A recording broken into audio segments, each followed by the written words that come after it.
আসসালামু আলাইকুম। বাংলাদেশ 1971 সালে সশস্ত্র মুক্তিযুদ্ধের মাধ্যমে স্বাধীনতা অর্জন করে এই পৃথিবীর বুকে একখণ্ড বাংলাদেশে হিসেবে চিহ্নিত করে।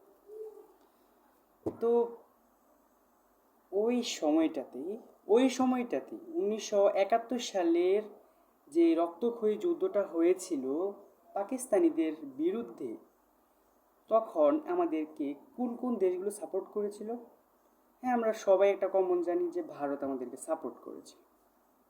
ভারত ছাড়াও আহ, বর্তমান রাশিয়া, পূর্বে ছিল সোভিয়েত ইউনিয়ন, সাপোর্ট করেছিল। তারপর হাঙ্গেরি, বুলগারিয়া, তারপর হচ্ছে জার্মানি, এরকম কিছু দেশ সাথে ছিল, সাপোর্ট করেছিল। তারপর আরও কিছু দেশ রয়েছে যারা আমাদের মুক্তিযুদ্ধের বিরুদ্ধে ছিল। তো সব থেকে বেশি অবদান ছিল ভারতের। হ্যাঁ, এটা আমরা সবাই জানি, বলি, কিন্তু ভারত কেন আমাদেরকে সাপোর্ট করেছিল এই সময়, কেন সমর্থন করেছিল, এটা কি আমরা কেউ জানি? এটা আমরা জানি না। ভারত আমাদের বন্ধু দেশ। হ্যাঁ, মানুষে বলবে যে ভারত আমাদের বন্ধু দেশ। হ্যাঁ, কিন্তু ভারতের যে কূটনৈতিক ভেতরে ভেতরে চাল, ওটা দেখলে আপনি ভারতকে একদম নিম্নমানের শত্রু দেশ হিসেবে চিহ্নিত করবেন। আর যেটা হয়েছে দেখেছেন, ভারত আমাদের একটা শত্রুতম দেশ। আচ্ছা, তাহলে ভারত যদি শত্রুতম দেশ হয়, তাহলে 1971 সালে বাংলাদেশকে কেন সাপোর্ট করেছিল? এটা অনেকের মনে প্রশ্ন থাকে। এই প্রশ্নের উত্তরই আজকে দিতে এসেছি খুব সংক্ষিপ্তভাবে। দেখুন, বর্তমানে ভারতের একটা রাজ্য সেভেন সিস্টারে পড়েছে, মণিপুর। হ্যাঁ, মণিপুর কিন্তু ধাও ধাও জ্বলছে ভারত থেকে আলাদা হয়ে। তারা নতুন দেশ গঠন করবে, সংস্কৃতি তাদের আলাদা, তাদের ভাষাও আলাদা, তারা নিরাপত্তা সুযোগ সুবিধা পায় না। দিল্লি থেকে নিরাপত্তা সুযোগ সুবিধা তাদের থেকে তারা ভালোভাবে পাচ্ছে না, তাই তারা জ্বলছে, স্বাধীনতার ডাক দিচ্ছে, বিদ্রোহ করছে।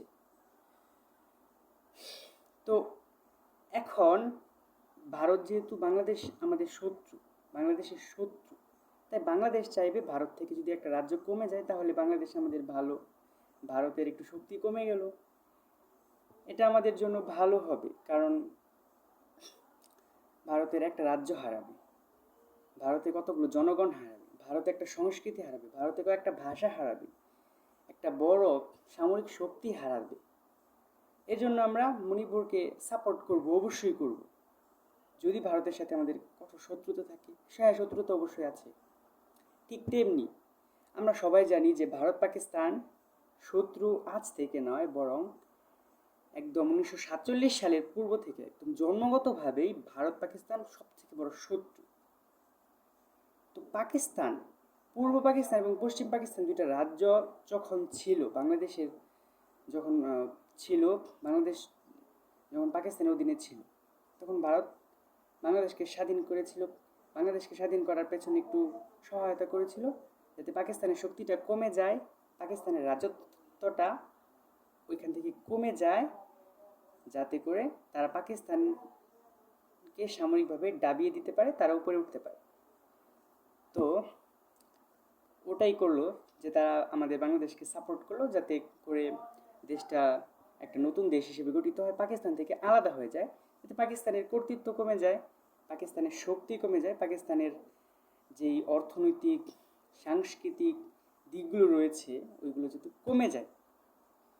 সো এই জন্য তারা পাকিস্তানের সাথে তো শত্রুতা রয়েছে, যার জন্য তারা বাংলাদেশকে সমর্থন করেছে পাকিস্তানকে আলাদা করার জন্য। এককভাবে মানে বাংলাদেশকে অন্য কোনো কারণে সমর্থন করেন, যদিও এটা করে থাকে তাহলে খুব ক্ষুদ্র ক্ষুদ্র জিনিস ব্যাপারের জন্য। কারণ বর্তমানে ভারতের জন্য একটা বড় হুমকি হচ্ছে আমাদের বাংলাদেশ। চিকেন স্নেকের কথা অবশ্যই শুনেছেন। ওই চিকেন স্নেক নিয়েই ভারতের মাথা ব্যথা। নরেন্দ্র মোদী মাথা ব্যথা।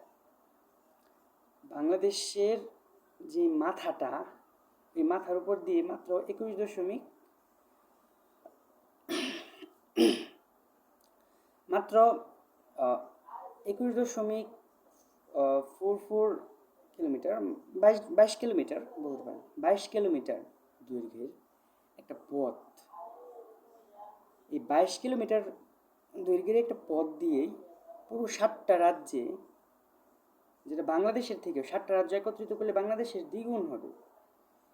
হ্যাঁ, ওই রাজ্যগুলোতে সুযোগ সুবিধা, বাণিজ্যিক, কূটনৈতিক, রাজনৈতিক যত কিছু আছে সব কিছু আনাদানা লেনদেন, আসা যাওয়া হয়। তাই ওই চিকেন স্টিটা তার জন্য খুব গুরুত্বপূর্ণ।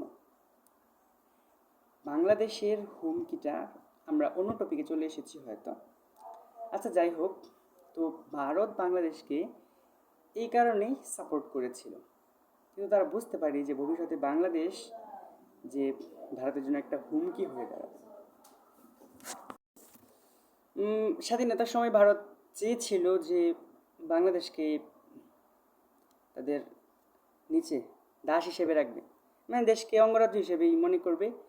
হ্যাঁ, নিজের দেশের মতোই পাসপোর্ট ছাড়া, ভিসা ছাড়া চলে আসবে, যা খুশি তাই করে ফেলবে। এটা করতে চেয়েছিল যে বাংলাদেশের উপর দিয়ে রেল বানাবে, বাংলাদেশের উপর দিয়ে তাদের 7 সিস্টারে সুবিধা পাঠাবে। কিন্তু তারা ভুলে গেছে যে একটা দেশ তখনই একটা ভূখণ্ডকে দেশ বলা হয় যখন তার সার্বভৌমত্ব সম্পূর্ণ ওই দেশের নাগরিকদের, ওই দেশের সরকারের, ওই দেশের যত জনগণ আছে তাদের হাতে থাকবে। দেশের জনগণ, নির্দিষ্ট ভূখণ্ড, সরকার এবং সার্বভৌমত্ব, এই 4টা জিনিসই নিয়ে একটা দেশ গঠিত হয়।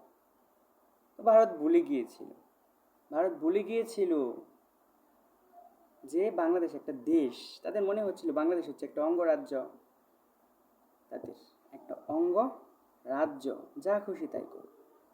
বাট করতে পারেনি, পারবেও না। তো এই ছিল আজকের ভিডিও, যে ভারত বাংলাদেশকে কেন সহায়তা করেছিল। যেহেতু ভারত আমাদের চরম শত্রু। ভারত আমাদের কত ক্ষতি করে গিয়েছে সেটা ফ্যাসিস্ট সরকারের আমলে আমরা টুকটাক হলেও শুনেছি, জেনেছি। ভারতের কূটনৈতিক সম্পর্কগুলো সম্পর্কে হয়তো আমরা সাধারণ মানুষ একটু কমই জানি, কিন্তু দেখা যাচ্ছে যে ওরা আমাদেরকে খুব হেনস্থাই করেছিল, কিন্তু জনগণের শক্তির জন্য করে উঠতে পারেনি। So thanks for watching. আসসালামু আলাইকুম।